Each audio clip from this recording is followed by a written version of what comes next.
वो पानी है। जिस हिंदू का खून न खाने, खून नहीं वो पानी है। जो देश के काम न आए, वो बेकार जवानी है। जो देश के काम न आए, वो बेकार जवानी है। जय बाबा कालीवीर। नमस्कार, आप लोग देख रहे हैं जम्मू परिवर्तन। मैं हूं आपके साथ नरेंद्र सिंह ठाकुर।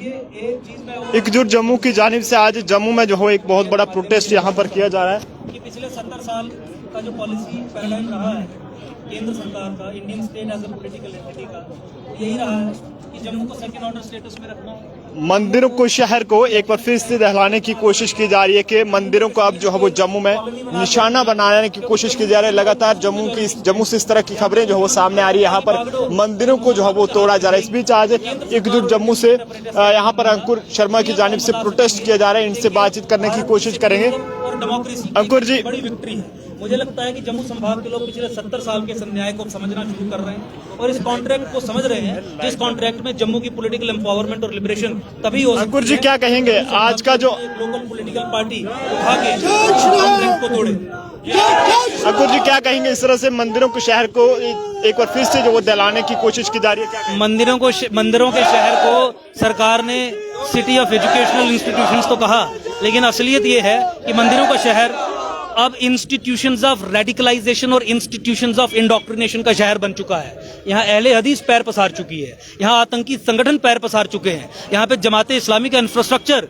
डीपली पेनिट्रेट कर चुका है और इस तरीके का जिहादी इंफ्रास्ट्रक्चर यहाँ पे जगह जगह फैल गया है कि आए दिनों आपको मंदिरों पे हमले होते हुए नजर आते हैं, आए दिनों आपको मूर्तियों का खंडन होता हुआ नजर आता है। बाबा कालीवीर जी पूरे जम्मू संभाग के और बाहर भी हमारे कुलदेवता हैं और इतनी सी भी सेंसिटिविटी पुलिस में नहीं है कि इस तरीके का कृत्य हुआ तो कम से कम ऐसे इंफ्रास्ट्रक्चर पे ताबड़तोड़ कार्रवाई करे जिस इंफ्रास्ट्रक्चर से पैदा होकर ये जिहादी आ रहे हैं। क्या पुलिस प्रशासन के पास ये जानकारी नहीं है कि 1000 से अधिक ओवरग्राउंड वर्कर्स पाकिस्तान के जम्मू संभाग में कार्यरत हैं? क्या पुलिस प्रशासन के पास ये जानकारी नहीं है कि यहाँ पे यूपी के रेडिकल प्रीचर्स आके इंडोक्ट्रिनेशन और रेडिकलाइजेशन का काम करने का कार्य कर रहे हैं? क्या पुलिस के पास ये जानकारी नहीं है कि illegally built places of worship यहाँ पे ये रेडिकल प्रीचर्स जिहादी तत्वों को प्रोड्यूस करने का काम कर रहे हैं? क्या ऐसे इंस्टीट्यूशंस के खिलाफ कार्रवाई करना पुलिस की जिम्मेवारी नहीं है? किस चीज का इंतजार कर रहे हैं? मंदिरों पे हमला होने के बाद, टारगेटेड किलिंग्स होने के बाद, टेररिस्ट अटैक होने के बाद, जो जम्मू से संरक्षण प्राप्त किए वो आतंकी उसी एरिया में जो फॉरेस्ट लैंड एनक्रोच्ड है, जम्मू एनसर्कल्ड है, वहां से निकल रहे हैं, क्या उस इंफ्रास्ट्रक्चर को तोड़ने की जरूरत नहीं है? हमें क्या करना है कि आपने उन 2 आतंकियों को मार दिया। वो जो फैक्ट्री, वो जो मशीन, वो जो सैंक्चुरी जो ऐसे लोगों को पैदा कर रही है और following in suicide against Jammu as well as nation, क्या उनके खिलाफ कार्रवाई करना आपकी जिम्मेवारी नहीं है? आप तो वही गहरी नींद में सोए हैं जैसे आप कश्मीर में सोए थे। कश्मीर में 5 लाख हिंदुओं का नरसंहार हुआ, आप चुप रहे, आपने कुछ नहीं किया। आपकी ना आर्मी बाहर आई, ना आपकी सेंट्रल आर्म पुलिस फोर्सेस बाहर आई, ना बदामी बाग से कोई कैंटोनमेंट बाहर आई, ना कोई जम्मू कश्मीर की पुलिस वहां पे बचाने को आई। आज भी वो लोग दर बदर की ठोकरें खा रहे हैं। और आप हमें क्या समझाना चाहते हैं कि वही चीज जो आपने अलाउ की 90s में, लेट 80s में कश्मीर में, जम्मू संभाग के लोग वो होने देंगे? आप जम्मू संभाग के लोगों को क्या समझते हैं? आप क्यों फॉर ग्रांटेड लेते हैं? आप क्यों डिसइंफॉर्मेशन कैंपेन नॉर्मलसी का जम्मू कश्मीर में चलाते हैं? आप क्यों लोगों को गहन निद्रा में सोने के लिए ये अफीम की गोलियां दे रहे हैं कि सब नॉर्मल है? ये तो पाकिस्तान का एजेंडा है। क्यों भारत सरकार और यहाँ का एडमिनिस्ट्रेशन पाकिस्तान और आईएसआई की बी टीम के रूप में कार्य करने का काम कर रहा है?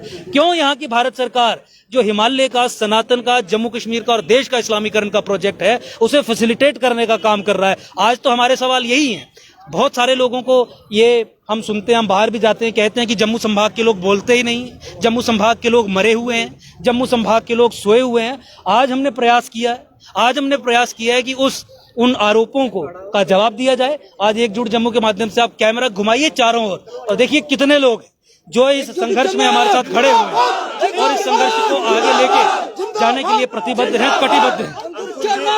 जम्मू की बात करें तो जम्मू शहर से लेकर गांव तक जो है वो मंदिरों को लगातार निशाना बनाया जा रहा है। इसमें चोरी की वारदातें भी पेश आ रही हैं और मंदिरों में जो रखी मूर्तियों को भी जो है तोड़ा जा रहा है। क्या लगता है कि पुलिस अब तक जो है वो ऐसे हरकतें करने वाले लोगों को पकड़ने में पूरी तरीके से नाकाम है? पुलिस ऐसी हरकतें करने वाले इंफ्रास्ट्रक्चर के ऊपर पर्दा डालने का कार्य कर रही है। पुलिस इन लोगों को पकड़ने की बात तो छोड़िए, ऐसे लोगों को कार्रवाई करने से भी डरती है। एक ऐसा अंदर जकड़ बना दी गई है जिस चीज को लेके इन जो जैसे मैंने बताया कि जो सैंक्चुरीज है जहां से ये प्रोडक्शन सेंटर्स है उनके ऊपर कोई कार्रवाई करने का कार्य नहीं कर रहे हैं। क्या लगता है हैं कि जम्मू का अलग सेपरेट स्टेट का दर्जा दिया जाना चाहिए, तभी जाके एक ही सोल्यूशन है, Jammu has to be a separate state. एक ही सोल्यूशन है, जम्मू को अलग स्टेट बनाना। तो आप देख सकते हैं कि एकजुट जम्मू के लोग यहाँ पर जो है वो प्रोटेस्ट कर रहे हैं कि मंदिरों के शहर को एक बार फिर से दहलाने की कोशिश की जा रही है। लगातार मंदिरों में चोरी की वारदातें सामने आ रही है। आप देख सकते हैं कि रोड ब्लॉक करने की कोशिश यहाँ पर की जा रही है। जम्मू परिवर्तन लाइव तस्वीरें आप लोगों तक पहुंचाने की कोशिश कर रहे हैं। यहाँ पर लोग जो है वो तवी पुल को ब्लॉक करने की कोशिश कर रहे हैं।